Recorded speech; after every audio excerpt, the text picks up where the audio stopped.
sorry, the number you have dialed is not in service at this time.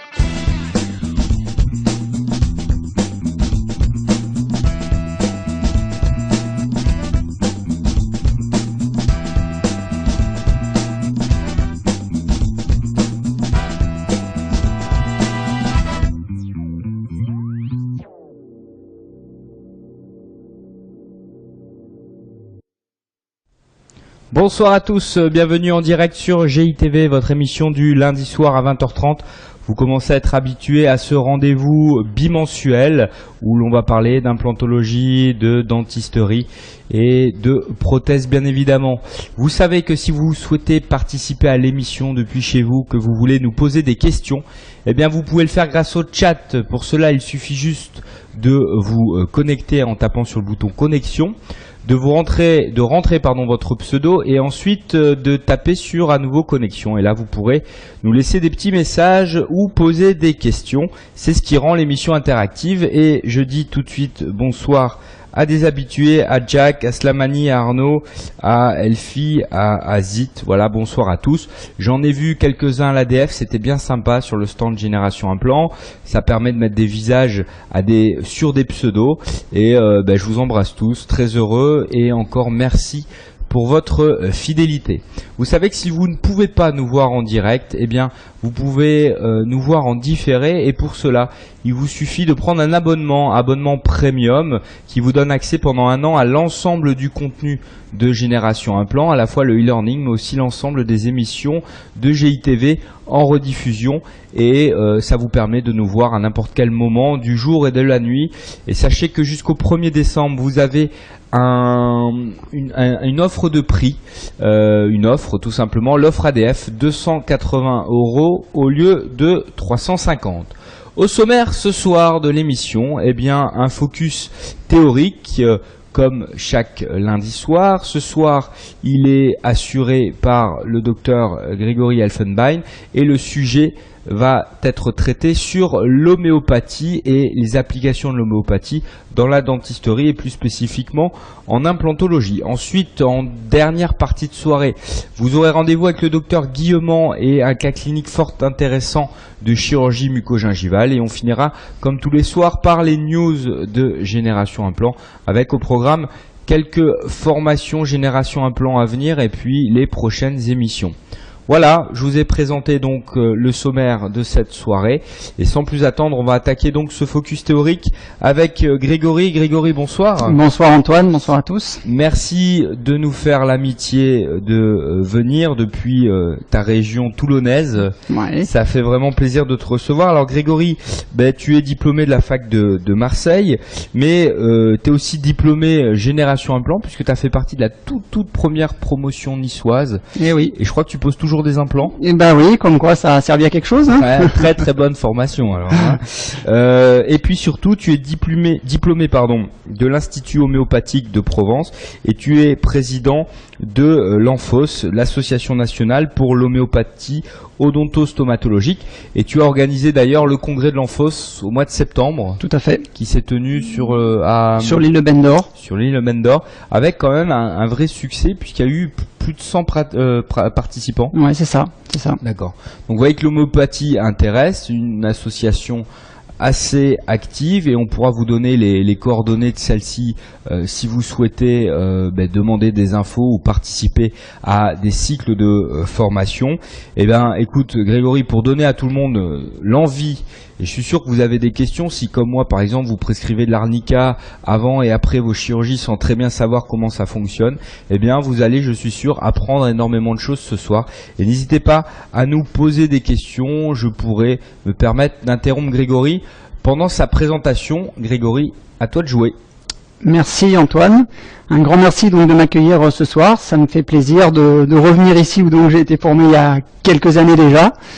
Et puis encore plus plaisir de venir pour parler homéopathie. C'est une médecine qui me tient à cœur depuis 10 ans que j'ai découvert ça. Et il y a beaucoup de choses qui sont dites dessus. Donc je voudrais un petit peu lors de cette petite émission vous présenter les choses, revenir un peu sur des idées reçues. Et puis après donner quelques recettes à utiliser en chirurgie, en dentisterie et plus particulièrement en chirurgie implantaire. Donc, les principes de base de l'homéopathie, voilà, pour faire simple, on va dire que c'est une médecine de l'individu, une médecine de terrain. C'est-à-dire qu'en fait, c'est une médecine qui va prendre en charge l'individu dans sa globalité. Donc, quand on a en face de nous un patient, enfin nous qui soignons des dents tous les jours, on a en face de nous une bouche et des dents, et on se rend compte que, on sait très bien que cette bouche et ces dents, ça appartient à un patient dans sa globalité, c'est-à-dire avec ses symptômes généraux, avec ses symptômes mentaux. Et quand on fait de l'homéopathie, on prend tout ça en compte pour essayer de trouver un remède qui corresponde à notre patient. C'est aussi une médecine de terrain. Le terrain, c'est quoi? Ben, c'est l'ensemble des facteurs psychologiques, physiologiques qui constituent notre patient. Qu'est-ce qui fait qu'un patient, pourquoi certains patients vont faire des parodontites, pourquoi d'autres ne vont pas en faire, pourquoi, hormis le facteur bactériologique, il y a un facteur du terrain, de prédisposition, qui fait que certains individus vont être plus concernés que d'autres. Donc c'est là où l'homéopathie est intéressante parce qu'on va avoir une action sur le terrain, donc en profondeur, et on va pouvoir être efficace à long terme. Et rapidement aussi, c'est le but. Donc, historiquement et de manière simple, je vais dire que l'homéopathie a été fondée il y a 200 ans. Il y a en 1810 exactement, Samuel Hahnemann sortait son premier livre, l'Organon, qui est la base de l'homéopathie. Donc, on a fêté le bicentenaire l'année dernière. Voilà, donc ça fait 200 ans. C'est lui qui a ouvert la voie à ça, à partir de recherches. À partir d'études, en fait, d'expérimentation, c'est ça aussi qui est intéressant en homéopathie. C'est pas une vue de l'esprit qu'il a créé comme ça.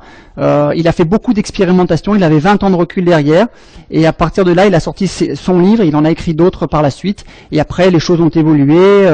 Il y a eu des améliorations. Enfin, il y a des choses qui ont été complétées par rapport à ce qu'il avait écrit au début. Mais ce qu'il a écrit au début, c'est toujours d'actualité.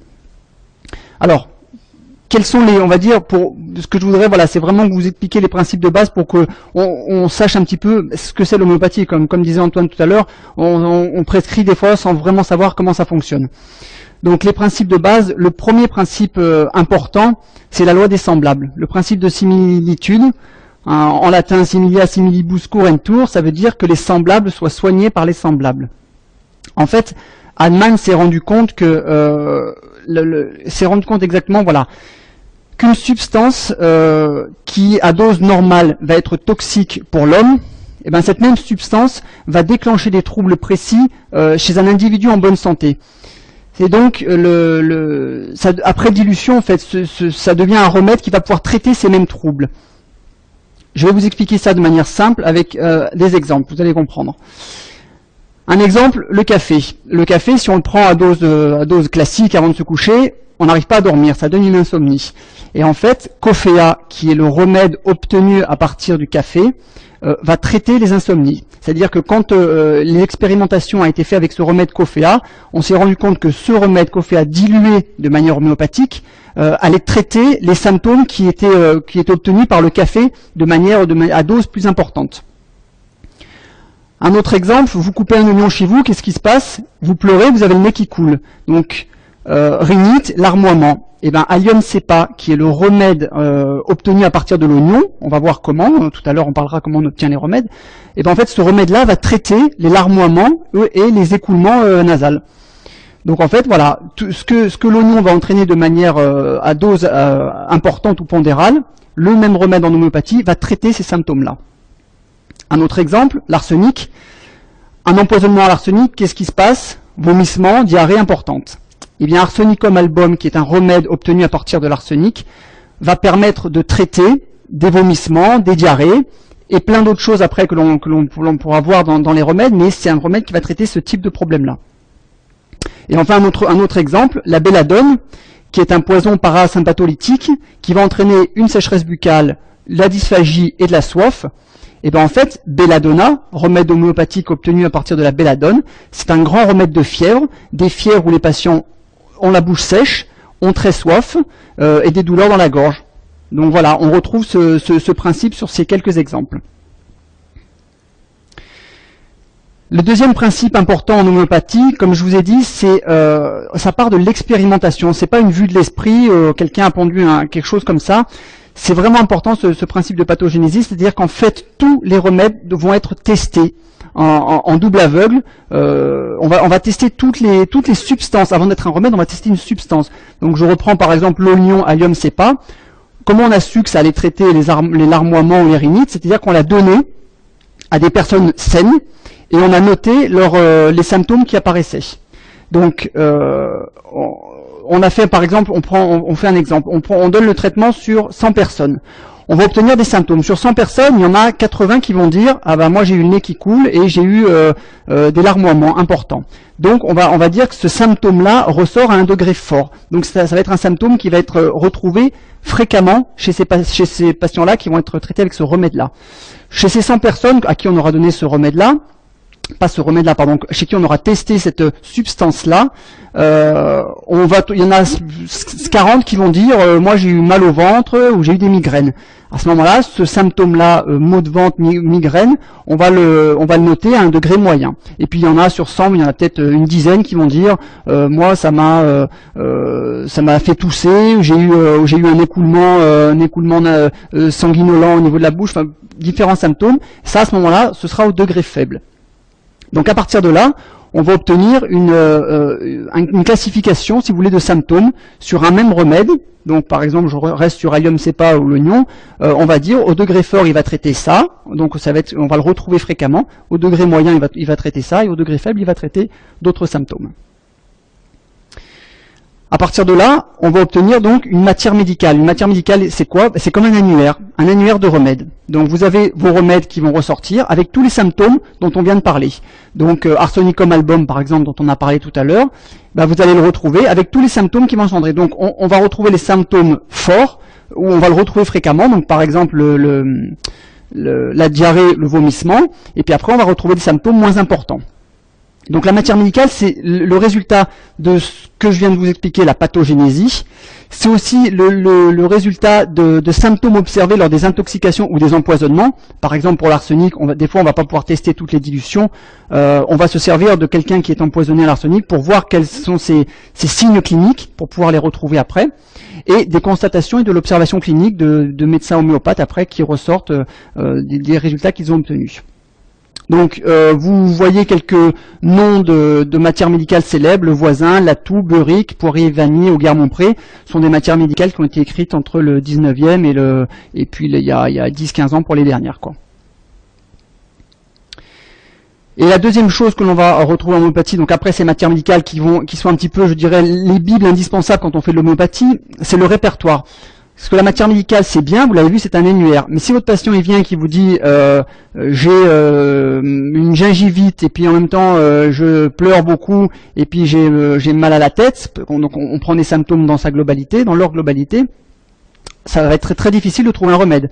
Parce que ce que je vous disais tout à l'heure sur l'homéopathie, qui est une médecine de l'individu, on prend le patient dans sa globalité, on prend tous les symptômes. Dans une consultation homéopathique, on essaie d'avoir un maximum de symptômes, mais aussi des symptômes mentaux. Alors, s'il va vous dire, par exemple, j'ai peur je m'angoisse avant une intervention, j'ai des tremblements importants, puis en même temps, j'ai une boule dans la gorge. Tout ça, ce sont des petites choses que l'on va noter.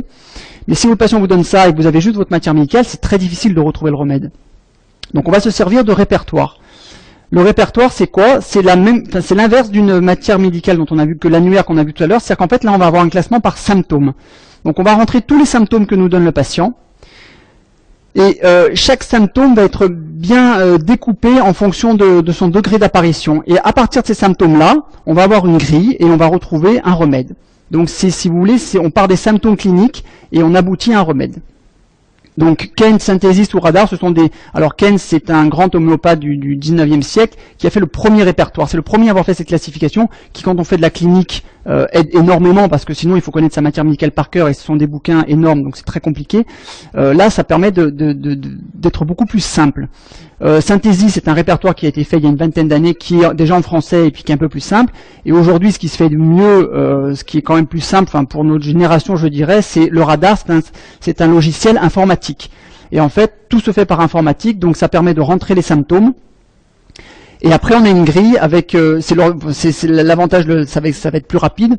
Et à partir de ces symptômes, on va retrouver quelques remèdes. Et puis après, ça va être à nous de trouver le remède qui convient à notre patient. Alors, deuxième principe important, donc après la loi de similitude et les pathogénésies, troisième principe, donc plutôt, la dilution. Pourquoi faut-il diluer? Parce qu'en fait, Hahnemann, quand il a fondé l'homéopathie, quand il a créé l'homéopathie, il s'est rendu compte que, tout simplement, comme je vous disais, il donnait certains remèdes, mais quand il donnait de l'arsenic, il s'est rendu compte que ça pouvait être toxique, ça pouvait être dangereux, et que même lorsqu'au début il a dilué un tout petit peu, il s'est rendu compte qu'il y avait des aggravations au début. Donc il a commencé à diluer, et là il s'est rendu compte qu'il y avait d'autres symptômes qui apparaissaient. En diluant le remède, il y avait l'apparition de nouveaux symptômes. Alors, comment ça se passe une dilution hahnemannienne? Ceci, c'est toujours un mystère quand on connaît pas grand chose, et bon, c'est intéressant à savoir. Quand on parle de CH, alors il existe plusieurs types de dilution. Je vais rester sur la plus classique, la dilution hahnemannienne. Donc en fait, voilà, sur le petit tableau que vous avez là, vous avez votre teinture mère. La teinture mère, c'est votre produit d'origine. Donc ça va être par exemple belladonna dont on a parlé tout à l'heure. Donc belladonna, c'est une fleur que l'on va laisser macérer, et on va obtenir une teinture mère. On va laisser macérer dans l'alcool, on obtient une teinture mère. À partir de là, à partir de cette teinture mère, on va en prendre une goutte et on va rajouter 99 gouttes d'alcool. Ça, c'est une dilution. On va agiter, on va faire une succussion, et on va obtenir une dilution à 1CH. Ensuite, on reprend une goutte de cette préparation, on rajoute 99 gouttes d'alcool, on agite, et c'est la 2CH. L'agitation, c'est très important parce qu'il y a une dynamisation. C'est ce qui va donner les propriétés à nos remèdes.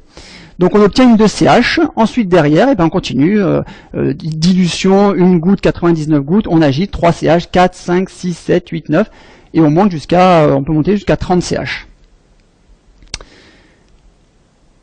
Alors, comment utiliser pour faire simple? Je trouve que ce petit tableau résume bien les choses. Pour faire simple, on va utiliser ce qu'on appelle des bases dilutions. Donc vous l'avez vu, 1, 2, 3, 4, 5. Alors, toutes les dilutions se trouvent, mais pour faire simple, on dit que les bases dilutions, c'est 4, 5 CH, c'est ce que l'on trouve en pharmacie. On va l'utiliser quand on a des signes physiques locaux. Quand on est vraiment, alors là, en post-opératoire, tout à l'heure on en parlera, en post-opératoire où on est vraiment sur du local, on va utiliser des bases dilutions. Parce que vraiment, on veut cibler notre action locale. Après, si on a des signes physiques locaux et généraux qui se rajoutent, c'est-à-dire que si votre patient, il vous décrit des signes locaux, un saignement au niveau de la bouche ou des choses comme ça, et qu'en plus se rajoute un symptôme général comme une céphalée ou une température, quelque chose qui vient se rajouter, on va pouvoir monter la dilution. C'est-à-dire qu'on se rapproche de ce qu'on appelle le similimum. Je ne vais pas parler au début, mais c'est le remède qui correspond à notre patient. Et quand en plus notre patient va avoir des symptômes mentaux qui correspondent, alors par exemple, comme tout à l'heure on parlait de l'arsenic avec les diarrhées de vomissement, chez quelqu'un qui a des problèmes du diarrhée de vomissement, et qu'en plus c'est un patient qui va avoir peur de la mort, qui va être très angoissé, qui va être agité, là on va avoir un tableau clinique qui va correspondre vraiment à Arsenicum album. À ce moment-là, on pourra lui donner une haute dilution, 15 ou 30 CH. Voilà un petit peu comment on peut... Alors, c'est pour ça qu'on reste sur 4, 5, 7, 9 ou 15, 30. Déjà, avec ça, il y a de quoi faire. Les dilutions intermédiaires, ça sert à rien, on les trouve, mais elles ont moins d'utilité. C'est vraiment les dilutions principales que l'on trouve et que l'on utilise. Alors, ce qui est intéressant comme question, là, moi, je suis juste clinicien, je suis pas physicien, mais ce qui est intéressant, c'est qu'on s'est rendu compte, des analyses ont montré que quand on dépassait la 12 CH, donc 12, 15, 30 CH, il n'y a plus de matière du tout dans nos préparations. On ne trouve plus de molécules, parce que 12 CH, c'est la limite du nombre d'Avogadro, en fait. Et à partir de là, on ne trouve plus de molécules. Donc comment ça marche? Moi, j'en sais rien. Je ne fais que poser les questions. Est-ce que c'est un effet placebo? Je ne sais pas. Est-ce que propriété de l'eau dynamisée? Voilà, il y a des scientifiques ont fait des études, justement, je vous parlais tout à l'heure de la dynamisation, c'est-à-dire quand on mélange les remèdes, on s'est rendu compte qu'on avait l'eau, la structure des molécules d'eau n'était pas la même si l'eau était dynamisée, si l'eau n'était pas dynamisée. Donc, à suivre. Mémoire de l'eau, ça aussi, il y a eu des scientifiques qui ont parlé, le professeur Benveniste, après il a été très décrié, ça a fait scandale. Aujourd'hui, le professeur Montagnier est revenu dessus et dit que finalement ce qu'il a dit était peut-être pas faux. Bon, tout ça est avec des points d'interrogation, moi je ne sais pas. Voilà. Je peux te poser une question, Grégory? Mais je t'en prie. Alors, par rapport à l'effet placebo notamment, et est-ce que, parce que tout à l'heure tu parlais j'ai pas retenu exactement les termes, mais en ce qui concerne le fait de voir à quel effet est associé quelle matière ou quelle molécule. Ouais. Par exemple, les oignons font pleurer, donc on sait si ça marche chez tout le monde, il y a une forte proportion. Ce que je veux dire par là, c'est que tu disais qu'on faisait des techniques en double aveugle. Oui. Donc ça, c'est des termes très scientifiques, le fait de faire des comparaisons en double aveugle, mais c'est des comparaisons en double aveugle pour voir l'effet, pas l'effet du traitement, mais plutôt l'effet. Oui. Est-ce qu'il y a eu à l'inverse quelqu'un qui a envie de vomir, sur 100 patients qui ont envie de vomir, des effets aujourd'hui prouvés? Et est-ce que ces effets-là sont, on connaît bien tous l'effet placebo, notamment sur l'arrêt du tabac, des choses comme ça, on met un patch sans rien, un patch avec la nicotine. Est-ce qu'il y a des études clairement qui montrent qu'il y a un effet plus fort que l'effet placebo? Alors, il y a eu des analyses, il y a eu des méta-analyses, il y a eu plein de choses qui sont faites. Ce qu'il faut savoir, c'est que déjà au niveau des analyses, comment expliquer? Il y a eu aujourd'hui, par exemple, on parlait de vomissement en clinique, à l'hôpital, dans certains hôpitaux. L'homéopathie a été introduite dans les centres anticancéreux pour les effets secondaires. Donc ça rentre dans la clinique de certains hôpitaux. Ça dépend du bon vouloir des médecins. Après, le problème, c'est que faire une expérimentation en double aveugle, mais en homéopathie, c'est compliqué parce que ça rentre pas dans le principe.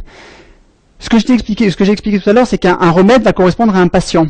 Donc, par exemple, donner un remède pour un traitement pour les vomissements, on va parler des gingivites, par exemple, parce qu'on reste dans la bouche. Au niveau des gingivites, on va avoir 20-30 remèdes qui vont correspondre. Si on prend 100 patients et avec 100 patients, on donne un seul remède, notre remède, il va pas être efficace à tous les coups. D'accord. Loin de là. Donc, en fait, l'expérimentation en double aveugle dont je t'ai parlé, c'est vrai que c'est pour tester l'apparition des symptômes, c'est pas pour tester l'efficacité du remède. Et c'est vrai que une expérimentation en double aveugle, on ne peut pas le faire en homéopathie parce que ça correspond pas au principe. Alors il y a des expérimentations qui ont été faites justement où ils ont essayé, mais c'est très compliqué parce qu'il faut que normalement en double aveugle, le praticien ne doit pas savoir ce qu'il prescrit. Oui, mais là c'est pas possible. C'est ça le problème. C'est que normalement il faut que comme j'expliquais, à partir d'une grille de symptômes, on donne un remède mais qui doit correspondre à notre patient. Donc le praticien prescripteur est obligé de connaître ce qu'il prescrit. Et là on n'est plus en double aveugle. Donc c'est la difficulté de cette rigueur scientifique qu'il est difficile d'appliquer à l'homéopathie. D'accord, mais merci beaucoup pour cette réponse. Je t'en prie. Alors, autre question qu'on pose souvent, l'homéopathie, ah oui, les plantes ci, les plantes ça. Il faut savoir que l'homéopathie, on en a déjà pu donner quelques exemples, ça vient pas que des plantes. Alors les plantes, on en trouve, évidemment. Alors par exemple, la belladonna qu'on a vu, qui est un grand remède de fièvre ou de chez les enfants ou chez les adultes. Aconite, un remède dont on parlera tout à l'heure pour les angoissés. La pâquerette, Bellis perennis, qui est un remède d'œdème. Et puis la célèbre arnica, dont beaucoup de praticiens utilisent en post-opératoire. Donc ça, c'est les substances végétales que l'on va pouvoir utiliser en homéopathie, que l'on va retrouver dans nos remèdes. Mais il n'y a pas que des substances végétales, il y a aussi des substances animales. Un exemple, l'abeille, Apis, qui est un très grand remède de fièvre, de fièvre et d'œdème. Alors un œdème allergique, par exemple, une suite d'allergies, ça marche très bien et ça marche très vite aussi. C'est ce que tout à l'heure aussi, on en parlera sur ces idées un petit peu reçues. L'homéopathie, ça met du temps à marcher. Quand on a le bon remède et qu'on est sur le bon patient sur le bon remède, ça marche tout de suite, rapidement. La vipera qui est un remède de saignement, tarantula qui donne un remède aussi avec plein d'effets intéressants, et sépia qui est un très grand remède, c'est tiré de l'encre de sèche pour beaucoup de choses chez les femmes enceintes ou à la ménopause. Ça peut être pour des problèmes de paro, des problèmes de gingivite, très grand remède. Et aussi le troisième règne que l'on retrouve en homéopathie, les substances minérales. Donc le sel, natrum muriaticum, qui est un grand remède en homéopathie, l'arsenic, la silice ou le calcaire d'huître qui donne calcarea carbonica, qui est un excellent remède aussi chez les enfants qui font la dentition par exemple, qui ont la dentition difficile, lente, retardée, des enfants qui ont peur de plein de choses. Voilà, ça correspond à un remède qui est tiré du calcaire d'huître. Alors, donc là je vous ai un petit peu, je pense un petit peu dégrossi le terrain. On voit un petit peu comment ça fonctionne un petit peu mieux. Donc maintenant, ce que je voudrais, c'est vous montrer un petit peu l'application. Donc au niveau du cabinet dentaire, alors l'application elle est multiple, évidemment, que ce soit pour les pathologies des muqueuses, les aftes. Surtout, ce que j'apprécie, moi, c'est quand en allopathie, on est un petit peu bloqué, parce que bon, après, l'utilisation de l'homéopathie, ça restreint pas l'utilisation de l'allopathie. Pour moi, ce sont deux choses qui sont complémentaires. Ça aussi, c'est important. Je suis pas complètement fermé sur une ou l'autre. C'est vraiment des choses complémentaires. Mais il y a des fois en allopathie où on est un peu bloqué. On sait pas utiliser des patients qui font des aphthoses à répétition. S'il n'y a pas de pathologie générale associée, on est bien d'accord. Parce que le but de notre traitement, c'est d'avoir un diagnostic précis dès le début. S'il n'y a pas de pathologie générale associée, si par exemple, les aftes reviennent de manière régulière, mais on ne sait pas pourquoi, c'est là où l'homéopathie va nous aider, parce qu'on va prendre en compte le facteur psychologique du patient et on va pouvoir trouver un remède. Donc après, sans parler après de tout ce qui est glossodynie, stomatodynie, où là aussi il y a un facteur psychologique qui est très connu, qui est très difficile à traiter, et là on pourra avoir en homéo un traitement intéressant. Et là on sera vraiment sur des traitements de fond parce qu'on va agir sur le mental. Là ce dont on va parler aujourd'hui, on va être plus sur le local, parce que c'est vous montrer comment on peut s'aider de l'homéopathie pour que nos patients arrivent au cabinet pour avoir une chirurgie implantaire de manière un peu plus détendue, que la chirurgie se passe bien, qu'on n'ait pas de problème particulier pendant l'intervention, et qu'en post-opératoire, il cicatrise bien, qu'il n'ait pas de douleur, pas d'œdème, de choses comme ça. Alors, première utilisation en préopératoire, les remèdes d'anxiété. Donc là, ce qui est intéressant, donc je vais vous donner, je vais vous citer quelques remèdes et on va voir un petit peu la différence de chaque. C'est ce que je vous disais, l'homéopathie, médecine de l'individu, à chaque patient va correspondre un remède. Donc il y a des remèdes principaux qui ressortent dans l'anxiété, mais après, vous allez avoir 3 patients l'un après l'autre, 3 auront peut-être un remède différent. C'est là aussi ce qui fait un petit peu la difficulté. Donc aconite, c'est un grand remède d'anxiété chez les gens qui sont sténiques, en pleine santé, mais qui ont une angoisse soudaine, brutale, qui ont souvent peur de la mort. Ils le diront plus ou moins, mais c'est vraiment une angoisse très violente et avec une peur panique. Voilà, c'est vraiment la peur panique caractéristique d'aconite. Gelzémium, c'est un grand remède d'anxiété chez les gens qui ont beaucoup de tremblements.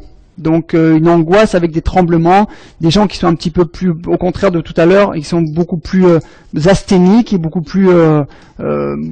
moins angoissés, beaucoup plus réservés, quoi, avec beaucoup de tremblements, de sueur.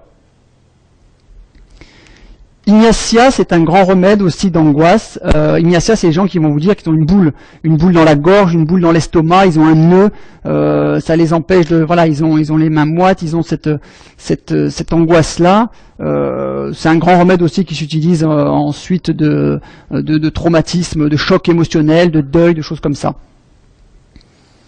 Et le dernier remède pour les angoisses, c'est Moscus. Alors Moscus, c'est plutôt le phénomène un petit peu théâtral, les évanouissements, c'est très dramatique, ça prend des proportions un peu démesurées. Donc ça, il vaut mieux l'avoir au cabinet parce que ça arrive souvent un peu à l'improviste, quoi. Je vois Claire là qui est en train de prendre des notes derrière son écran. Visiblement, ça intéresse du monde dans le studio. Avant une émission, un petit peu de Moscus. Alors, qu'est-ce que je veux dire? Question, Grégory, de ma part. Alors, déjà question de Cassius. À quelle dilution? Tu vas peut-être en parler après. Juste après. Voilà, juste après. Donc Cassius, ça arrive. D'ailleurs, Cassius, c'est peut-être aussi un traitement homéopathique. Ensuite, parce que j'ai vu que c'était beaucoup de noms latins. Ouais. Ensuite, par rapport à peut-être tu m'en parlais après, je sais pas. Par rapport au radar, est-ce que toi tu l'utilises ce radar? Est-ce que je veux dire est-ce que tu peux nous expliquer? Tu vas peut-être le faire après? Alors non, j'ai pas prévu, mais c'est vrai que c'est très intéressant. Alors je l'utilise, bien sûr que je l'utilise parce que, alors là par exemple, oui, avant une intervention, si vraiment le patient me parle de son angoisse, qu'il a vraiment une peur importante, alors à ce moment-là, je vais prendre, alors il faut prendre le temps parce que ça prend du temps, mais je vais prendre le temps de faire une consultation homéo, d'analyser un petit peu mon patient, de rechercher ses symptômes généraux, ses symptômes mentaux, son angoisse, tout ça, et à partir de là, des quelques symptômes que je vais regrouper, je vais les mettre dans mon radar. Alors comment ça marche? C'est quoi? C'est un tableau Excel? C'est un logiciel que Non, tu peux c'est un logiciel qui s'achète, dans lequel... Ça coûte cher? Excuse-moi de te poser une question. oui, ça coûte cher, comme tout logiciel informatique, Ouais. c'est très cher, c'est-à-dire que c'est différentes versions, mais ça va entre 1500 et 3000 euros, quoi. D'accord. Et ensuite, donc tu rentres tes symptômes, Ok. et tu rentres tes symptômes, et puis après tu as une grille qui ressort avec c'est dommage parce que j'avais su, j'aurais pu le Non, montrer. C'est pas grave, mais à l'occasion, tu peux nous faire. Ça sera l'occasion de revenir. Avec plaisir. Mais c'est juste les et- symptômes, tu vas mettre anxiété, tu Alors voilà. cases ou tu les. Mais alors voilà, ce qu'il faut par exemple, en anxiété, c'est pas assez précis. Bien sûr. Alors le patient va te dire, voilà, moi j'ai une peur. Alors ma peur, c'est surtout la nuit avant de me coucher, ou alors j'ai ma peur avec la boule dans le ventre. Voilà, il faut essayer d'être le plus précis possible. D'accord. Au niveau des symptômes, vraiment, c'est pour ça que l'interrogatoire doit être poussé. Plus on a des symptômes précis, et plus on a des chances d'avoir des remèdes, de tomber sur le bon remède. Parce que un patient qui va dire je suis angoissé, alors la rubrique anxiété, tu vas te retrouver avec 400 remèdes dedans. D'accord. Alors voilà, plus on a des symptômes précis. Alors j'ai les mains moites quand j'ai peur, l'anxiété, je tremble, des choses comme ça. Voilà, plus il y a de symptômes, plus on les rentre. Et à partir de là, donc on va l'idéal. Après, c'est quand on est, parce qu'il y a différentes écoles homéopathiques. Moi, j'ai tendance à être plus uniciste, c'est-à-dire que je vais donner un remède D'accord. qui va correspondre à ce que je viens de dire à mon patient. Après, il y a l'école pluraliste qui va te donner plusieurs remèdes. Mais là, on est moins dans le principe de base. Le principe de base décrit dès le début, c'est l'unicisme, un remède, un patient. D'accord. D'accord. Donc voilà, le principe c'est ça, quoi. Juste Vas-y. Cassius qui continue. Est-ce que tu as quelque chose contre la peur du fisc? Alors je sais pas si il a des problèmes en ce moment, mais Je n'espère pas pour lui, mais là, ça va dépendre s'il a les mains moites. voilà, il faut envoyer qu'il me un décrive, inspecteur. ses symptômes pour que je puisse lui trouver quelque chose. Hein. Je te laisse poursuivre. oui. Donc, là, pour répondre à la question justement posée, comment on l'utilise? Donc, comme vous avez bien suivi ce que j'ai dit tout à l'heure, on agit sur le mental, donc on est sur des hautes dilutions. Parce que là, c'est un patient, il a peur, il va vous décrire ses peurs. Donc là, on va l'utiliser en 15 CH, voire même plus, mais bon, je trouve que 15 CH c'est suffisant. Là, il va en prendre 3 granules la veille et 3 granules 1 heure avant le rendez-vous, donc même dans la salle d'attente. Ou alors, oui, j'en ai pas parlé avant, mais il y a deux façons d'utiliser l'homéopathie, enfin deux façons de posologie qu'on retrouve en pharmacie. Ce sont les tubes classiques avec des gros granules. Donc là, il en prend 3 c'est très bien, c'est suffisant. 3 granules la veille, 3 granules 1 heure avant. Ou alors il y a des petites doses dans lesquelles il y a plein de petits globules, et à ce moment-là, il faut prendre toute la dose. Et donc dans ces cas-là, il prend une dose la veille du rendez-vous. Alors ça, c'est pas fait quand même pour faciliter je trouve la mise en place du traitement, parce que moi chaque fois les patients me disent est-ce que je prends un granule, une dose, Oui. et est-ce que en mettant dose ou granule, normalement le Ah oui. pharmacien doit savoir ce qu'il oui, tout à fait. Ah oui, tout à fait. Et c'est pour ça que j'ai de plus en plus tendance, pour corroborer ce que tu dis, à prescrire des doses, parce que c'est plus simple à utiliser. Le patient, il prend une dose, on le verra tout à l'heure pour l'arnica, il a 2 doses à prendre, il prend toute sa dose et c'est fini. Alors que les granules, il faut qu'il en prenne plusieurs fois. Voilà, il faut compter, il faut qu'il en prenne plusieurs fois dans la journée, et des fois c'est plus aléatoire. Donc la dose est plus simple à ce niveau-là. Alors Turbinator qui dit une dose égale 10 granules, Oui. et le prix n'est pas le même. Oui, c'est ce que l'on dit en fait, c'est-à-dire qu'au niveau justement énergétique, une dose correspond à 10 granules. Il n'empêche qu'une dose c'est normalement plus efficace que 10 granules. C'est vrai qu'une dose coûte plus cher. Bon, après ça reste dans l'ordre du coût du je crois qu'un tube c'est 2 €, je vais dire une bêtise, entre 2 et 3 €, mais on est quand même c'est quand même raisonnable, hein, comme coût. Et mais bon, oui, alors c'est vrai qu'il y en a qui disent prenez 10 granules au lieu de prendre une dose. Bon. Alors, notre patient, il a été prémédiqué, il arrive, il est serein, il est tranquille, on fait notre intervention. Pendant l'intervention, il y a une hémorragie. Alors, on est bien d'accord que, surtout avec toi Antoine qui m'a formé en implantologie, quand il y a une hémorragie, il faut d'abord trouver quel est le problème de l'hémorragie. Si on a sectionné une artère ou quoi que ce soit, il faut résoudre ça d'un geste chirurgical. C'est ce que je disais tout à l'heure. Diagnostic, première chose, hein, c'est vraiment important. Pourquoi ça saigne? C'est sûr que s'il est sous Préviscan, qu'on n'a rien fait pour, c'est un peu normal. Je pars du cas où le patient il est en bonne santé, il va bien, il n'a pas de soucis, on n'a pas fait mais ça saigne beaucoup. Ce qui peut arriver, hein, on a des patients qui saignent beaucoup, il y en a d'autres qui saignent pas du tout. Des fois pas plus mal quand ça saigne un peu. Ouais. Donc là c'est là où c'est aussi intéressant en homéopathie, et il faut le tester pour le voir, mais on a des résultats immédiats. vraiment rapide. Quand on tombe sur le bon remède, vraiment rapide. Moi, j'ai souvenir de quelques cas où vraiment on décolle un lambeau et puis ça saigne beaucoup, on voit pas très bien. Et en donnant 3 granules du bon remède, alors par contre, il faut l'avoir au cabinet, ça c'est sûr. Mais on a le saignement qui s'arrête dans les 2-3 minutes qui suivent, quoi. Donc ça, c'est vraiment pour montrer que voilà, on a une action rapide et que c'est pas quelque chose, comme on croit souvent, qui agit au bout de 15 jours, quoi. Donc l'arnica que l'on retrouve, dont on a déjà parlé, dont on reparlera en post-opératoire, l'arnica est un grand remède de saignement. Là, tu le fais avaler à ton patient, tu le poses pas sur la plaie, hein, on est d'accord? Ah non, sous la langue. Sous la langue. Sous la langue, 3 granules directement sous la langue. Donc arnica, avec le saignement plutôt visqueux. China aussi, c'est un saignement. Ça aussi, tout à l'heure, je vais revenir sur le saignement. Les signes cliniques sont importants, on va en reparler. Phosphorus, qui est tiré du phosphore. Alors là, c'est un saignement plutôt clair, plutôt abondant. Et l'achésis, le venin de serpent. Tous les venins de serpent, d'ailleurs c'est un petit peu logique parce que l'action, la toxicité du venin de serpent, elle est au niveau de la coagulation sanguine. Et ben c'est ce que je disais tout à l'heure sur l'inverse. L'achésis, en fait, qui est tiré du venin de serpent, ben, il va avoir une action, a tendance à fluidifier le sang. Pardon, excusez-moi, au contraire, à coaguler le sang. Merci.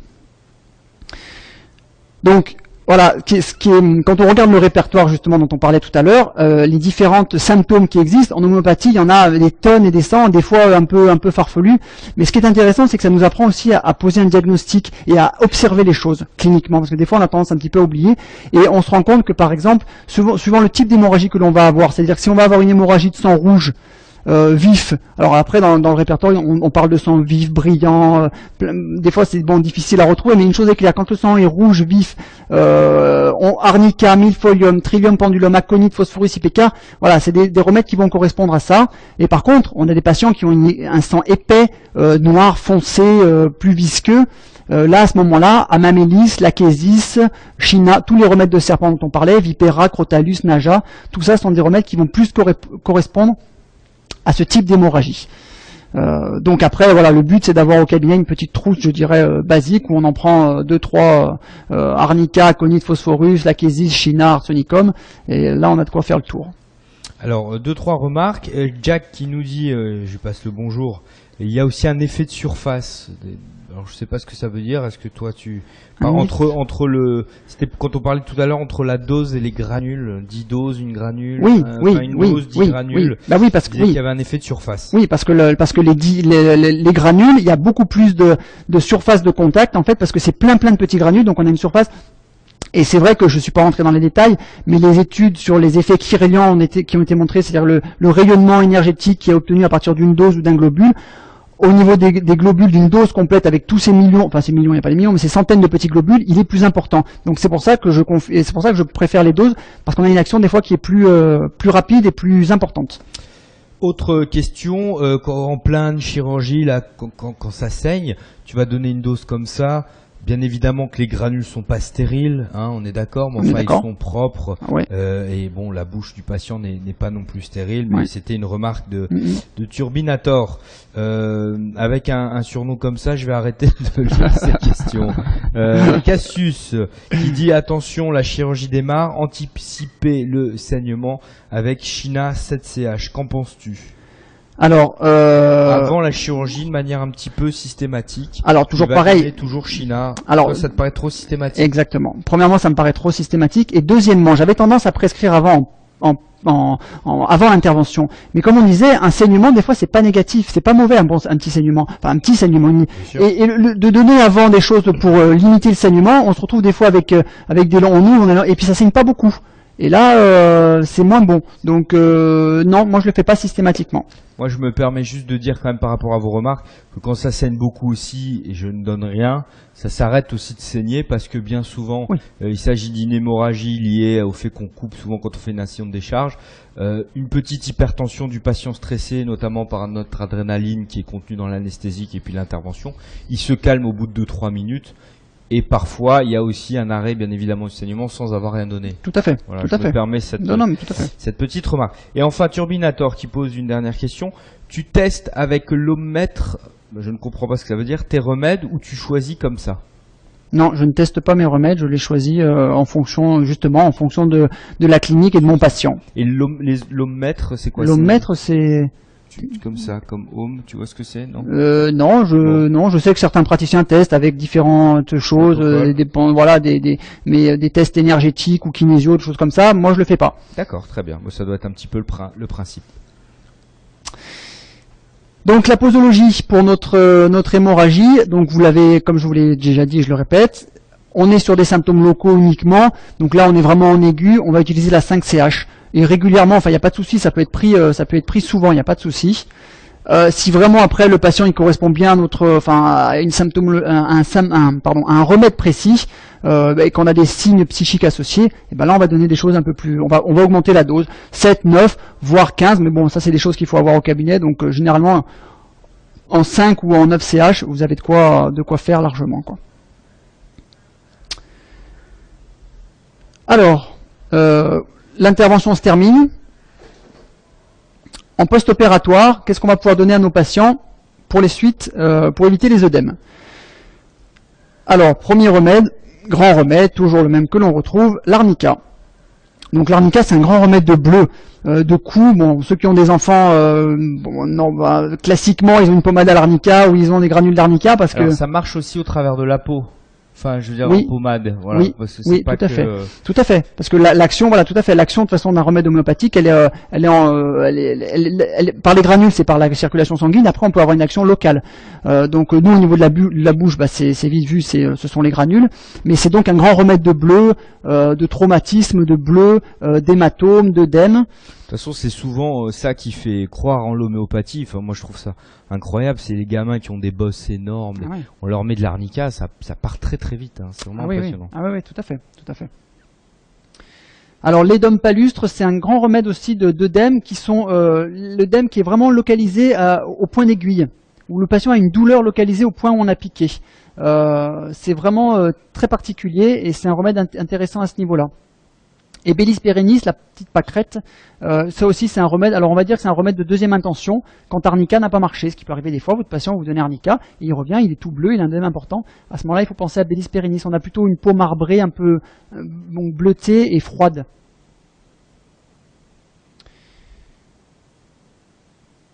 Donc, posologie, si risque important d'œdème, alors voilà, généralement une dose en 9 CH après l'intervention. Alors,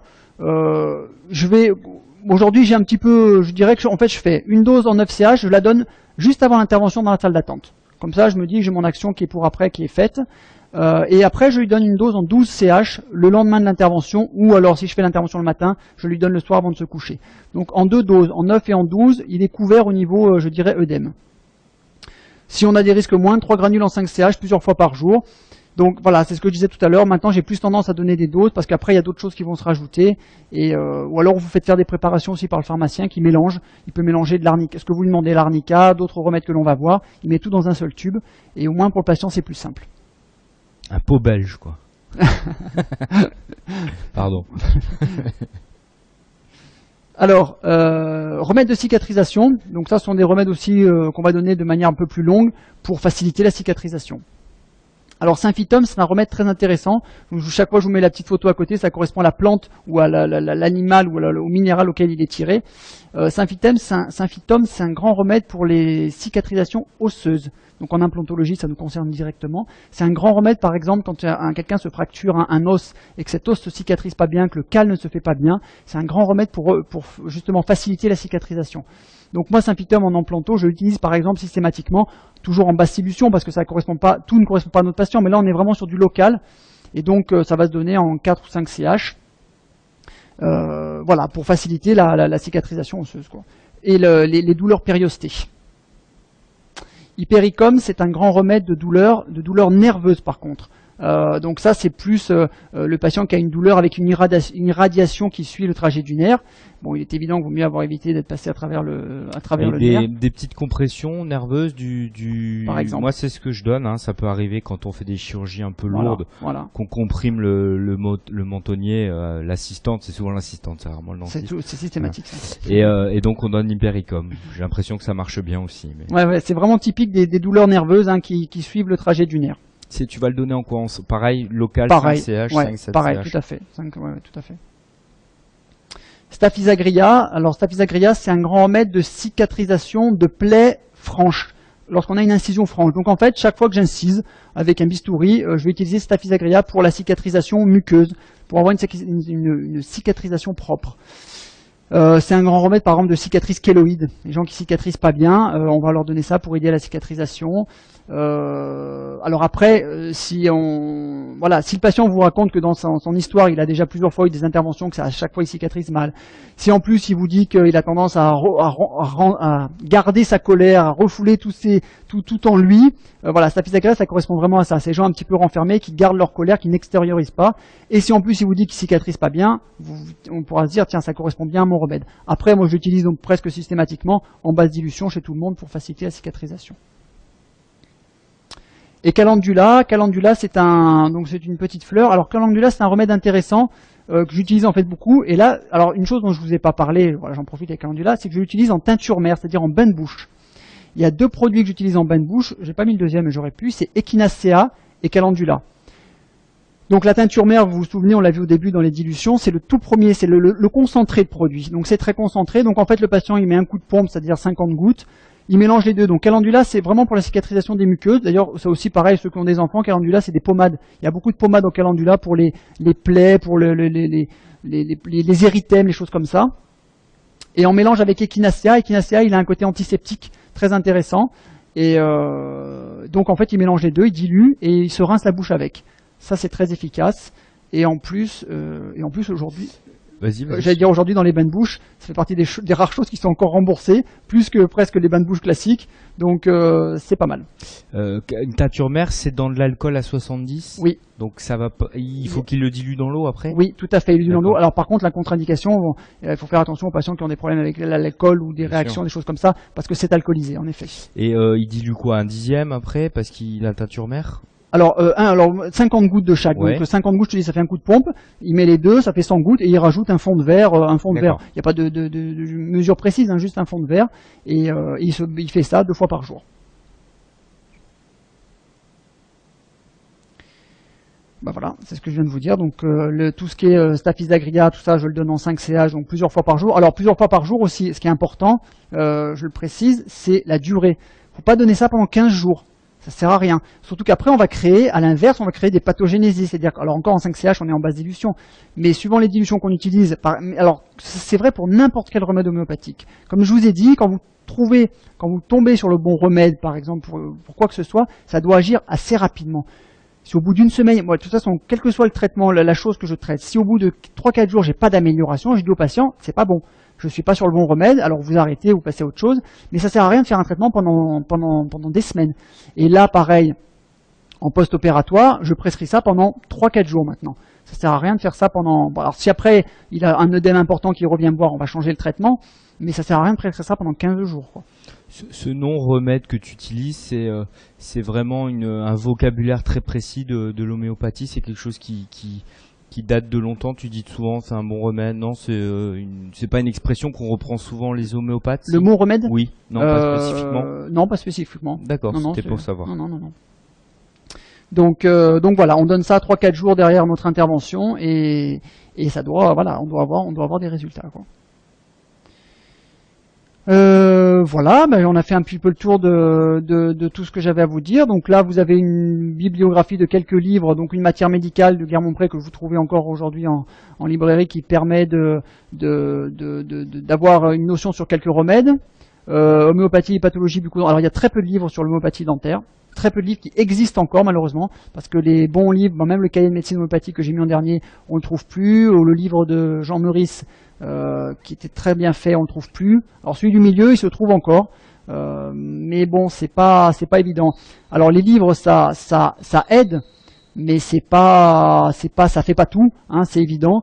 Il vaut mieux des fois avoir une formation complète, et dans ce cadre-là, au niveau de l'Enfos, nous organisons une formation à raison de 3 week-ends par an pendant 2 ans. Donc vous avez en tout 6 week-ends de formation où vous apprenez donc les bases de l'homéopathie, où vous apprenez les principaux remèdes homéopathiques et où vous apprenez à répertoriser, dont on a parlé tout à l'heure, à partir de cas cliniques où on apprend à se servir de l'homéopathie et à trouver le remède qui correspond à nos patients, quoi. Et c'est des formations qui se déroulent dans quelle région?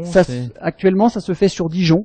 Oui. Parce que c'est une formation nationale, donc qui regroupe un peu tout. Donc on fait ça sur Dijon. Et donc là, on attaque au mois de mars la nouvelle formation pour les 2 années à venir, donc 2012-2013. Vous avez toutes les infos sur le site www.enfos.fr.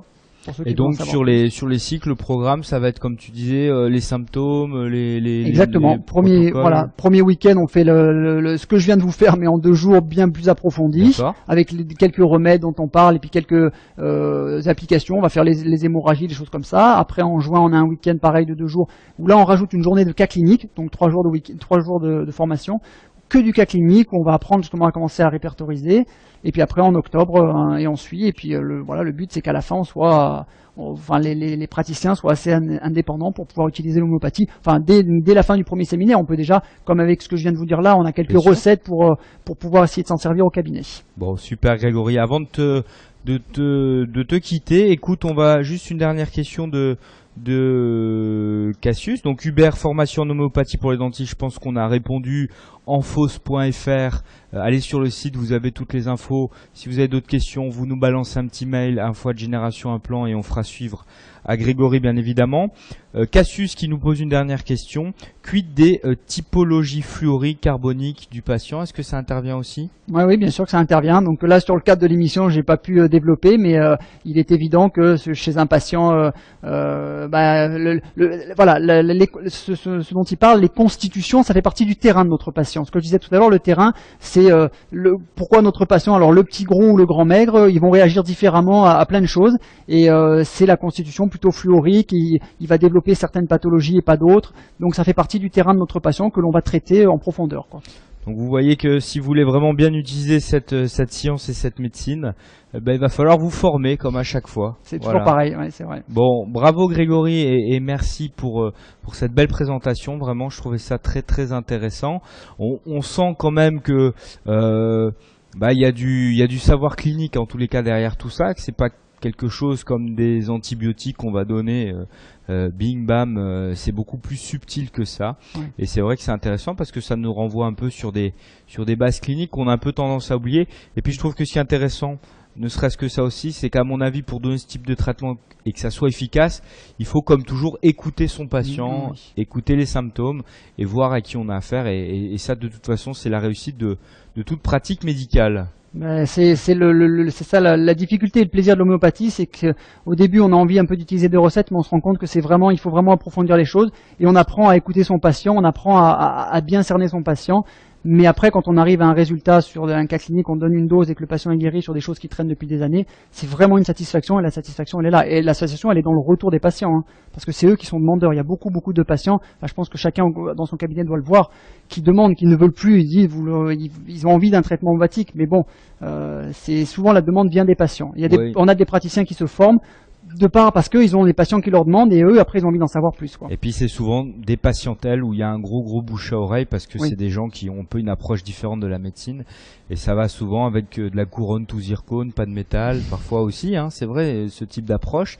Et c'est vrai qu'il y a un bon bouche à oreille au niveau des patients. En tous les cas, merci beaucoup vraiment encore une fois pour cette belle présentation. On continue cette émission avec la suite, bien évidemment. Et ce cas clinique d'Hubert Guillemant, qui nous a montré un très très joli cas de chirurgie mucogingivale. Hubert, bonsoir. Bonsoir. Je t'entends bien. Oui, j'entends très bien, oui. Oh, super. Tu vas bien ? Ça va très bien, oui. Tu utilises un petit peu l'homéopathie de ton côté ? Pas trop ? Eh bien, non, mais effectivement, je suis très curieux de découvrir ça. Et sinon, en ce qui concerne le mode d'action de l'homéopathie, j'ai lu quelque chose qui est très intéressant. Et malgré le fait qu'on ait une dilution totale, qu'on trouve plus aucune molécule, aucun atome dans la granule, il y a une expérience qui a été faite et qui permet quand même d'identifier les granules malgré qu'il n'en reste plus dedans de molécules. Donc en fait, la granule contiendrait encore la signature électromagnétique de ce qui a été dilué dedans, Et en fait, en mesurant la longueur d'onde des granules, on est capable de les distinguer, les identifier. Eh ben dis donc, pour quelqu'un Et donc en fait, le mode d'action, ça serait que l'homéopathie sera en fait un message. On informe l'organisme qu'il a reçu le poison de la maladie qu'on veut guérir. Ouais. Et donc, suite à ce message, en fait, l'organisme va réagir. Et ça serait voilà, le mode d'action de l'homéopathie, en fait. Bah, c'est ce que Grégory a dit. Tu confirmes, Grégory? Oui, tout à fait, je confirme. C'est le principe de la mémoire de l'eau. C'est-à-dire que l'eau garderait en mémoire la trace du produit avec laquelle elle a été en contact à un moment ou à un autre. Mais donc, c'est vrai que cette histoire de mémoire de l'eau, ça avait été contesté. Mais moi, j'ai lu qu'avec un appareil qui mesure la longueur d'onde, on est tout à fait capable de mélanger 100 granules et ensuite de les distinguer l'une l'autre. Donc ça, c'est quand même un fait scientifique. Et Jack nous dit que c'est de la physique quantique, de la médecine quantique, et que CF les travaux d'Emoto, pour ceux qui veulent aller voir sur Emoto. Oui, sur l'eau. Mais sur le site de l'Enfos, je mets des liens vers des sites. Il y a beaucoup de recherches qui sont faites en Suisse, par exemple, sur la médecine quantique, et c'est un autre monde. C'est vraiment une approche. C'est très impressionnant parce qu'on est vraiment dans une autre dimension. Et on se rend compte qu'à mon avis, il y a encore beaucoup de choses qu'on ne sait pas et qu'on va découvrir dans les années à venir. Bien sûr, c'est pas parce qu'on ne le sait pas aujourd'hui que c'est pas vrai. Voilà. Tout à fait d'accord. Bon, Hubert, bravo pour cette remarque. Alors, ton cas clinique, un joli cas, tu peux nous présenter? Il s'agit donc d'une patiente, d'un patient? Donc c'est une patiente d'une 60aine d'années. D'accord. Donc il avait d'importantes récessions gingivales assez généralisées. Oui, tout à fait. Et donc c'est un cas qui ressemble très fort au cas que tu as mis sur ton site, sur la tunnelisation. Oui, tout à fait, un cas en 13-14. Et donc j'ai vu et revu cette vidéo plusieurs fois avant de faire mon cas, et j'ai essayé de reproduire les mêmes gestes. Alors pour ceux qui ont vu la vidéo, sachez juste que aujourd'hui on voit utiliser une grosse lame 12, c'est une vidéo qui est un petit peu ancienne, et aujourd'hui je travaille plus avec des bistouris un peu plus fins. Je suis sûr que toi aussi, avec des bistouris de microchirurgie, notamment oculaire, des très petites lames. Alors effectivement, à l'ADF, j'étais à une conférence où il recommandait des bistouris ophtalmiques. Oui. Et ça m'intéresserait de savoir où on peut les trouver. Je pense que moi je les trouve même sur GACD, certains, ou je crois, bistouri à manche jaune, ou sur IPP Pharma, mais enfin on peut les trouver, je pense. Alors, première question, donc pas de problème de santé généraux, elle n'est pas fumeuse. Non. On voit qu'il y a des composites sur les canines, oui. On peut revenir à la photo clinique. Alors comment tu as géré ça d'une manière déjà il me semble que je les ai retirés avant l'intervention. D'accord. Voire éventuellement refait. Enfin, j'ai lu... il me semble qu'il y a un article récent de Réalité Clinique où ils disent qu'il faut un traitement combiné, à savoir que quand il y a une récession importante, ils commencent par combler au moins partiellement avec un composite ou un vérionomère, et ensuite ils font la greffe. Après, ils essayent de recouvrir dessus. Oui, c'est vrai que ce qu'on entend à ce niveau-là est un peu contradictoire. Il y en a qui disent faut tout enlever, et puis d'autres qui disent... la gencive semble-t-il colle mieux entre guillemets sur une surface radiculaire exempte de composite. Oui. Après ça dépend aussi de l'importance des lésions. Si on a un gros trou, exactement. Non, mais c'est bien atténuer le relief. En tous les cas, ce qu'il faut dire aux patients, à mon avis, si on dépose le composite, c'est l'informer qu'il risque d'avoir des douleurs post-opératoires si jamais il y a une nouvelle rétraction gingivale qui se fait et si le recouvrement n'est pas complet, et qu'à ce moment-là, on refera un composite dans un second temps. Moi, je trouve que c'est la bonne approche parce que ça permet d'essayer de l'enlever complètement, de s'en débarrasser.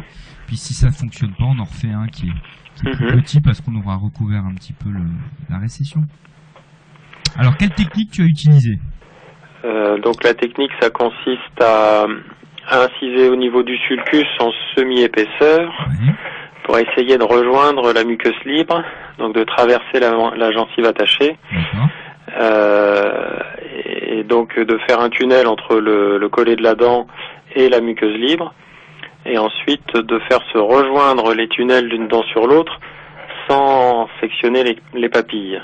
Et on voit que tu utilises là, c'est des petits bistouris spéciaux. Alors, qui sont donc ça c'est des vues que j'ai prises sur internet, effectivement, dans dans ta vidéo, tu utilises une lame 12 Ouais, mais c'est trop. et qui est très bien pour aller latéralement et passer d'une dent à une autre. Par contre, l'inconvénient de ces lames, c'est qu'elles sont tranchantes jusqu'au col. Et donc, si on veut s'engager profondément et ensuite aller au niveau du vestibule, les lames MJK qui sont sur l'image ont l'intérêt de ne pas être tranchantes au niveau du col de la lame, Oui, ce qui permet de l'insérer jusqu'à la garde et ensuite de pouvoir voyager latéralement sans risquer de sectionner la zone du collet. Ouais, très très bonne remarque, bien sûr. Donc là, on voit la photo clinique, t'as un petit décalage hein, chez toi, ne t'inquiète pas. On voit la photo clinique où tu traverses avec une sonde ou un petit décolleur. Alors, donc là, la sonde, c'est pour montrer la hauteur de gencive attachée. Ouais. Effectivement, là, il y avait une hauteur assez importante, donc ce qui complique aussi, d'où l'intérêt d'avoir des lames qui coupent pas jusqu'à la garde, parce que il faut quand même enfoncer la lame profondément pour aller jusqu'au bout. Ouais. Et donc ça constitue quand même une difficulté. C'était presque une indication aussi de lambeau repositionné coronairement sans... Oui. Bref, moi j'aime bien greffer à chaque fois, parce qu'on a de la gencive attachée qu'on aurait pu retracter. Mais c'est vrai que, de toute façon, on verra, tu as un très beau résultat avec cette technique. Donc, oui, bon, de toute façon, dans cette technique-là, on combine les deux, on met un greffon, et puis en même temps, on essaye de tracter avec les sutures. Oui, t'as raison. Alors là, enfin, on tracte quand même moins qu'un vrai lambeau positionné coronairement. Là, la difficulté, c'est quand même toujours de suffisamment décoller au niveau de la papille pour permettre la mise en place du greffon suffisamment coronaire. Voilà. Hein, ça, c'est un peu le secret. Et c'est vrai qu'on se demande jusqu'où il faut aller sans sectionner la papille, mais pour quand même réussir à mettre le lambeau suffisamment loin, oui. Ouais. Et puis Fabien qui dit on peut aussi utiliser des curettes de Grasset une fois que la poche est créée. C'est vrai qu'on prend le dos de la curette et on va comme ça faire son décollement en demi-épaisseur. Alors sinon j'ai aussi entendu lors des conférences de l'ADF qu'on pouvait aussi bien faire en épaisseur totale qu'en semi-épaisseur. Oui, en particulier quand on a une gencive fine, c'est plus facile de faire en épaisseur totale. Et à ce moment-là, c'est vrai qu'avec une curette, on va plus facilement être en épaisseur totale et avec un bistouri en épaisseur partielle. Ouais, peut-être. En tous les cas, ce qui est sûr, c'est qu'en implanto, on voit que souvent on utilise en total, puisqu'on a élevé un lambeau total, on fait du flapless, et ça marche très très bien. Donc c'est vrai que cette idée du lit receveur double avec une épaisseur partielle, c'est des idées qui sont un peu tombées d'intérêt, et aujourd'hui on fait un peu moins attention à ça. Turbinator nous dit Amdogain ou pas. Est-ce que tu as utilisé de l'Amdogain? Non, j'ai jamais utilisé. Alors pourquoi pas, dit Fabien, pour plus de stabilité à long terme. Bon, je crois qu'il y a une méta-analyse d'Esposito sur l'Amdogain, on pourra en discuter. Faudrait que je la rebosse un peu. Je sais pas si l'Amdogain de manière claire amène plus de stabilité à long terme. Je suis pas sûr qu'on ait les résultats à très long terme. Ce qui est sûr, c'est que ça augmente le coût de la chirurgie. Sinon, je sais que il y a une membrane qui va sortir pour remplacer le greffon. Oui. Alors, une membrane, il y en a plusieurs. Il y a la, je crois que c'est Geistlich qui sort la mucograft. Oui, c'est ça. Vous avez aussi la mucoderme c'est le labo qui fait les implants. Aidez-moi là, ceux qui êtes chez vous. Ça va me revenir. C'est les implants laser là, avec le col traité au laser.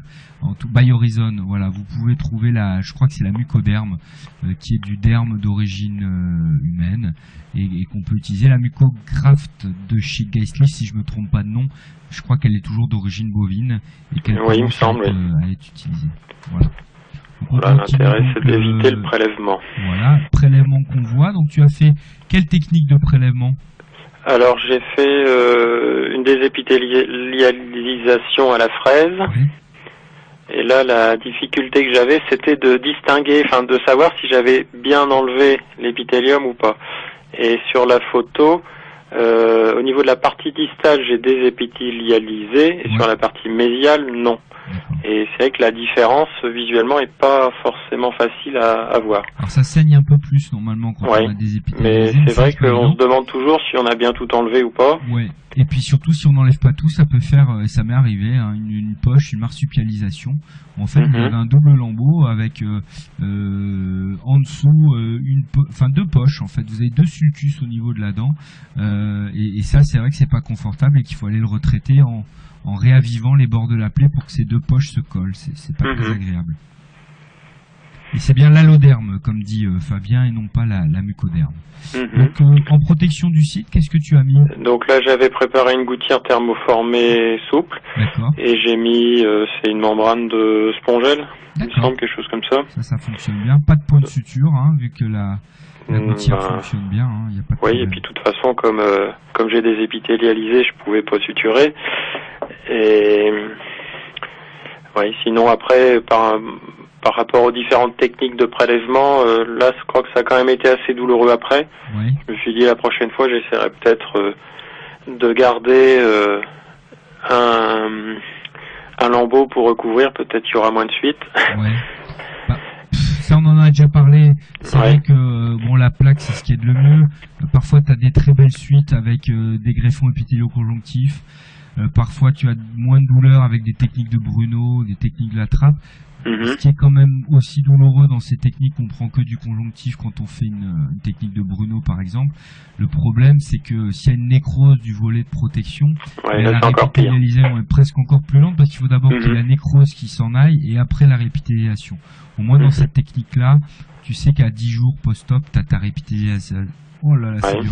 Répithélialisation qui est quasiment obtenue. Puis maintenant on peut donner l'arnica, donc c'est bon. Ah voilà. Mais sinon, la gouttière a été bien appréciée par la patiente. Bien sûr. On voit les post-op, hein, là quand même. Là, t'as pas dû donner, t'as donné de la homéopathie dans ce cas-là, dis-moi Hubert. J'en ai pas donné, mais j'ai bien pris des notes là. Je pense que ça fera pas de mal à ta patiente. C'est elle-même qui s'est pris en photo, non? Oui, c'est elle qui m'a donné la photo. Ouais, donc on est sur du post-op à 48 heures au pire, hein, il y a la date sur la photo, 29, et on voit pas la date sur les miennes d'image, mais bon, effectivement, c'est 14, le matin au réveil. Voilà. Sinon, aussi pour glisser le lambeau dans le tunnel, là j'ai eu un peu de mal, où j'avais en fait commencé par passer mon fil de part en part sur tout le tunnel, et en fait, c'est pas une bonne méthode parce que on n'a aucune manœuvrabilité on est obligé de tirer dans l'axe du tunnel et on peut pas du tout jouer tirer vers le haut, tirer vers le bas. Et comme en plus j'ai démarré donc au niveau de la 21 qui est la dent que j'avais le moins décollé, j'ai mon greffon qui s'est coincé et j'ai eu du mal à passer. Donc en fait j'ai dû sortir mon fil et puis ensuite j'ai passé papille par papille de manière à mieux contrôler l'insertion.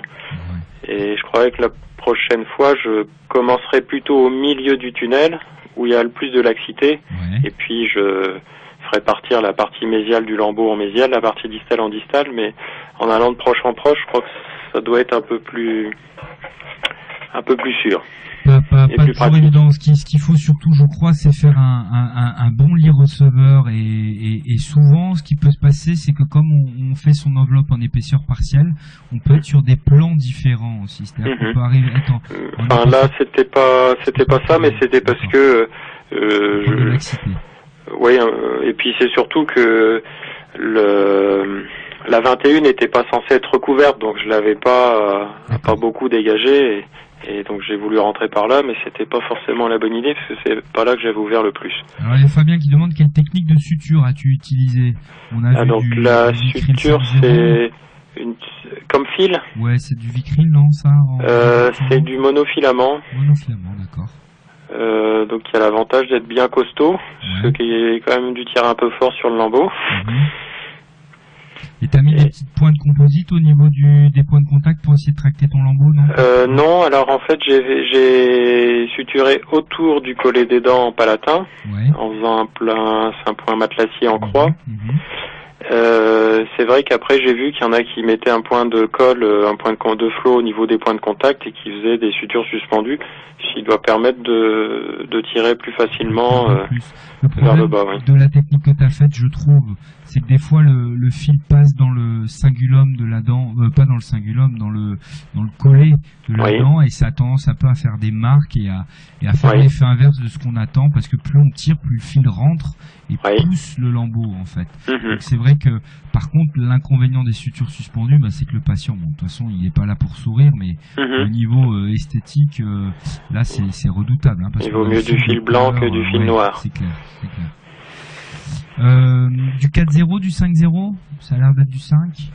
4-0. 4-0. Bon, c'est Fabien qui a gagné. Et donc là on voit la cicatrisation à 7 jours. Oui. À 15 jours, côté droit. On voit bien la différence avec le côté gauche. Et à 30 jours, donc on a une cicatrisation assez jolie. On voit bien l'apport de conjonctif, hein, c'est très très chouette. Et la cicatrisation palée à 5 jours, à 7 jours, donc avec une belle réépithélialisation, à 15 jours, à 30 jours. Donc voilà le traitement. Donc tu as fait d'abord le côté droit, hein, on est d'accord, et après le côté gauche. Côté gauche, c'est prévu pour le mois de janvier. Pas encore fait, d'accord. Donc on voit bien la différence. Patiente, elle est OK pour y retourner ou Oui, oui. Ouais. Oui, oui. Bon. Ça, j'avais posé la question sur le forum, à partir de quand on peut reprélever au même endroit. Si là, je vais prélever de l'autre côté, mais si je devais en reprendre un peu du même côté. À 4 mois, moi, je trouve qu'on arrive à reprélever. Par contre, on est souvent sur un tissu encore plus fibreux, presque un peu plus dur à prélever parce qu'il est cicatriciel. Voilà. Après, ça dépend aussi de chaque patient. Il y en a qui cicatrisent plus ou moins vite. Qu'est-ce que je voulais dire? Une question indiscrète, tu n'es pas obligé de répondre. Beau qui demande, peut-on avoir une fourchette d'honoraires pour cette chirurgie? Je dirais que c'est la première fois que je faisais cette intervention, donc je serais curieux aussi d'avoir la réponse, savoir ce que les honoraires se demandent les autres. C'est pas toi qui avait un problème avec le fisc? Non, c'est pas moi qui ai un problème avec le fisc. De tout à l'heure. Moi, écoutez, les tarifs, moi je demande en fonction du nombre de dents. Je suis à 510 €, 410 pour une dent, 510 pour deux, 600 ou 700 pour 3 dents. Voilà, j'ai un tarif qui augmente un peu avec la gouttière. Mais je pense que je suis pas très cher. Enfin, je sais pas, peut-être. Je crois que certains, en tous les cas, dans ma région, sont un peu plus chers. Ouais, moi, je pense que ça me semble raisonnable, oui. Muco-gingival, une épithélio-conjonctive pure et dure, ça, c'est quand même assez rapide, hein. En une demi-heure, c'est fait. Là, c'est vrai que c'est une technique de l'enveloppe. C'est un peu plus long. Voilà. Il y a quand même les suites à gérer aussi. Il n'y a pas que le temps de l'intervention. Ouais. Es-tu d'accord, nous demande Fabien, de retirer les points qu'à 15 jours en mucogingival plutôt que 7 jours? Qu'est-ce que t'en penses? Tu les as retirés à 7 jours dans ton cas, non? Moi, je les ai retirés à une semaine, oui. Ouais. Moi, je pense que c'est fonction des cas, mais moi, souvent, je retire à une semaine. De toute façon, ce qui a dû adhérer a adhéré, parce que même une épithélio-conjonctive, au final, qui n'est tenue que par les fils. Des fois, moi, j'ai déjà eu des sutures qui ont lâché à 2 jours sur des épithélio-conjonctifs. Et le greffon tient déjà, ne serait-ce que par la fibrine et par le coagulum. Donc. Là, quand on voit ma photo à 5 jours avec les fils en place, qu'on se demande après si les fils servent encore à grand-chose. Plutôt la plaque qui se colle dessus, mais les lambeaux, ils sont en place, ils vont plus se sauver. Je partage ton avis. Hubert, merci beaucoup pour ce cas, c'est très sympa à toi de nous l'avoir fait partager sur le forum, hein. Vous pouvez rajouter des commentaires, je le dis à ceux qui nous suivent sur le forum directement pour pouvoir faire part. Si vous avez vous-même d'autres cas que vous avez traités de la même manière ou avec des techniques différentes, allez-y, balancez-les. Maintenant vous savez que vous avez un pseudo que vous pouvez utiliser sur le forum, donc ça vous permet d'être un peu plus discret par rapport à vos patients qui parfois peuvent vous retrouver en tapant votre nom ou des choses comme ça. Donc n'hésitez pas à participer à cette discussion. Hubert, à très bientôt. Oui, à bientôt. Vraiment, encore une fois, félicitations. Merci de m'avoir invité. Mais je t'en prie, et puis si tu déposes d'autres cas, on n'hésitera pas à les remontrer, et merci de t'être prêté au jeu de cette émission. À bientôt, bonne soirée. Bien, à bientôt. Bye bye, ciao. Voilà, on a terminé avec Hubert et on finit cette émission avec les news de Génération Implant. 3 petits focus autour de 3 formations. Des formations implantologie, une notamment qui commence à Nantes en 3 fois 2 jours. Formation qui est animée bien évidemment par nos compères Guillaume Fougeret et Cyril Josset. Alors là, Claire, vous vous débrouillez avec Cyril Josset parce que vous avez oublié son nom sur la diapositive. Donc Cyril, n'hésite pas à t'adresser directement à Claire si tu as une réclamation à faire. 1er et 2 décembre 2011, la première session plutôt axée prothèse. 1er et 2 mars, la session planification. Et enfin 5 et 6 avril, la session chirurgie avec vraiment de belles choses, toujours de la pratique. Et vous le savez, le lieu est à Nantes. Toutes les infos sur le site de Génération Implant. Autre formation, la même, pas tout à fait la même. Tiens, pour info quand même, il y a une autre formation d'Éric Normand à Bordeaux qui démarre aussi au mois de décembre, 3 fois 2 jours implantologie. N'hésitez pas à voir, il reste encore quelques places si vous souhaitez vous inscrire. Autre formation, anatomie, plutôt implantologie, chirurgie avancée sur pièces anatomiques avec Éric Normand et Guillaume Fougeret. Alors ça, c'était vraiment très chouette, on l'avait fait l'année dernière. Les dates, c'est le 31 mai et le 1er juin à Bordeaux, au centre d'anatomie, au service d'anatomie du professeur Kex. C'est vraiment une très très belle formation. Là, vous allez avoir une tête pour vous pendant 2 jours. Vous avez à chaque fois le cours, on en a parlé lors de la dernière émission, et ensuite vous avez la démo, et ensuite vous faites le geste.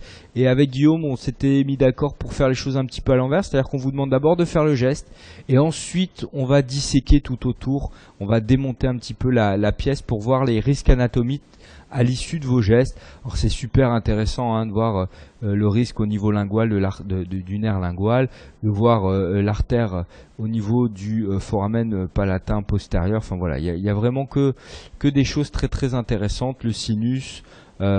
Et on fait aussi un peu de mucogingival avec des prélèvements au niveau du palais.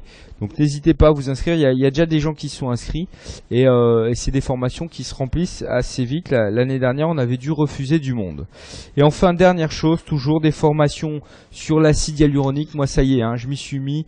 Franchement, c'est hyper intéressant. Je pense que je vais sortir très prochainement un petit article. C'est vraiment un complément, notamment d'implantologie chez les dentés complets, qu'on va traiter avec des bridges complets sur implant, de la fausse gencive. Mais le fait d'aller un peu remplir ces sillons nasogéniens, notamment avec l'acide hyaluronique, ça apporte un petit plus. Et je pense que ça fait vraiment partie de notre technique et qu'on ne se fourvoie pas en se mettant à pratiquer ce type d'acte dans nos cabinets. Donc vous avez les dates: Nantes-Toulouse au mois de décembre, Nancy au mois de décembre aussi, puis après Toulon, Strasbourg. Voilà, n'hésitez pas à vous inscrire, là aussi ça cartonne pas mal et vous semblez vraiment intéressé, avec surtout des formations très interactives, des ateliers de démo, des choses comme ça. Donc voilà un petit peu pour le programme de ces formations acide hyaluronique. Et ben voilà, on arrive à la fin de cette émission, on a dépassé un petit peu le délai, mais enfin rien de bien grave et rien de bien méchant. On se retrouve alors. Petite hésitation encore sur la date, Claire, on hésite encore un peu puisqu'elle nous l'a collé pendant les vacances moi je serai peut-être pas là tout simplement, donc on va essayer de la décaler plutôt 12 décembre. Voilà, pour que vous le sachiez. Donc notez plutôt le 12 décembre, il faut qu'on appelle Thierry pour l'informer.